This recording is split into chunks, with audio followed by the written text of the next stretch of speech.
Hey everyone, Joe here. I'm super tired today. There's loads of noise outside, but I just felt really inspired to make this video for you. So, got all my stuff together, and here we go.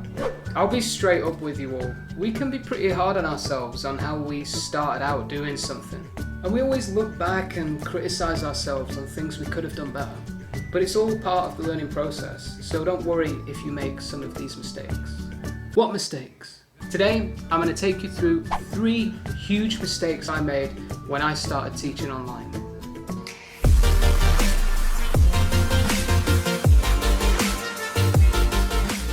When I first started teaching online, I didn't really understand the importance of eye contact. Wait, back up. When I first started teaching online, I didn't realize the importance of eye contact. I focused too much on the screen, didn't know how to properly touch type, and just didn't think to look into the camera much. Why? Because it didn't feel right. It feels unnatural to look into a lens while you're talking. Like right now, I'm doing it right now. It doesn't feel totally normal. It feels so much more natural to look at someone, or at their name, or even at yourself when you're talking to them. But what does that look like to the student or the client? When you look into the camera, they really feel like you're looking at them and paying attention to them. So I actually recorded a few of my full-length classes a few years ago, and that was the first thing I noticed, not looking into the camera. You don't really realize how bad it looks not looking into the camera frequently until you actually experience it. If you don't believe me, try recording one of your own classes using some screen capture software or recording software like OBS Studio, and watch it back. On top of not actually looking into the camera as much as you thought, you probably will realize that you don't actually smile as much as you thought you did either. That's something that I also had to change. Okay, this is a rough one, and it might not be something you want to hear, but it's all about video quality and lighting. When I look back at my first year of teaching English online, and when I'm unfortunate enough to stumble across an old screenshot or video of what my video quality and lighting actually looked like, I feel ashamed. I shouldn't feel ashamed, but I do.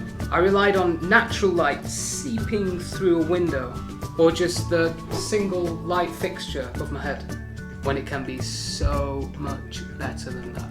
It wasn't actually until fairly recently that I got my act together and got some little bits.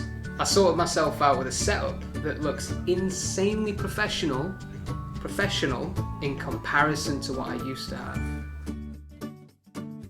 It goes without saying that if you want to use chroma key or the green screen background feature on programs such as Minicam, by the way, I have a lot of helpful videos on Minicam. Let me know if you want more Minicam video guides in the future. Let me know in the comments below.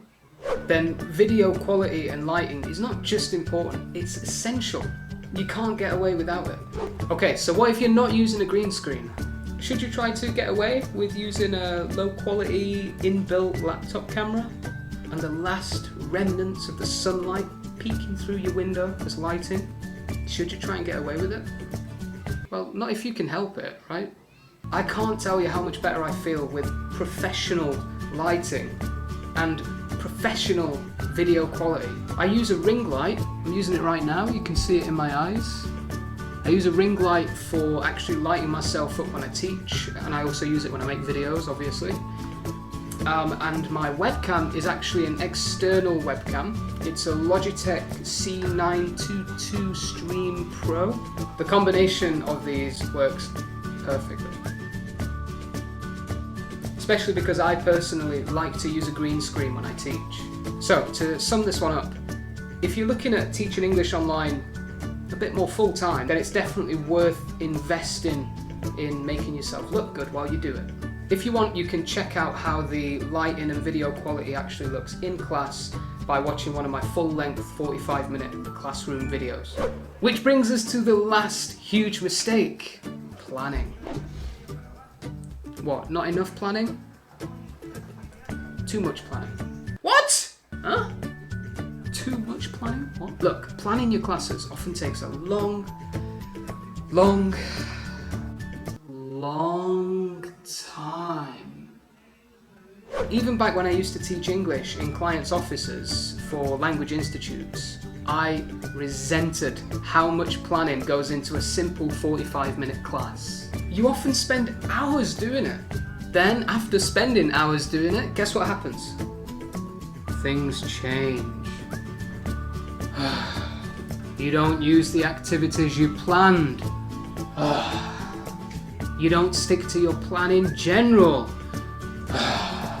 Teaching online is fast-paced, especially if you teach a lot of back-to-back hours like I do. So, what should you do? What should I do? Basically, scrap planning. What? Scrap planning? You mean don't plan? What? What's he talking about? Scrap planning. Get rid of it. Stop wasting your time. Wait, hold up. I don't mean you should never think ahead about what you're going to teach. No. You have to do that, right? But you should definitely avoid writing concrete plans. Again, don't get me wrong, I love organization, I love planning, I love keeping things in order, I love keeping control. But if I've written a minute-by-minute lesson plan, and then I don't end up following it, anxiety will definitely kick in. What should you do? What should I do? What should I do?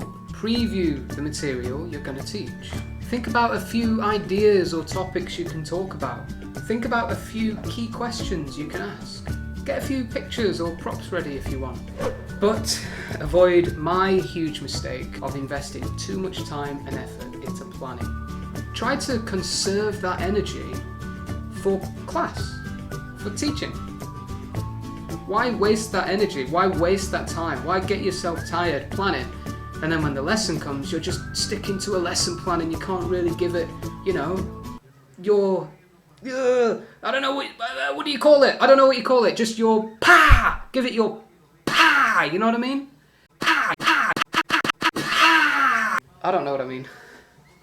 No, I do know what I mean.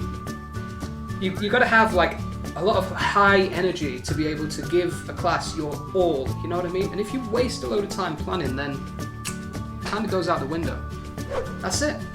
Now you know what mistakes I made, and hopefully you know how to avoid them. If you like this video, drop a like, hit subscribe, and ring that bell for notifications. I'll catch you next week.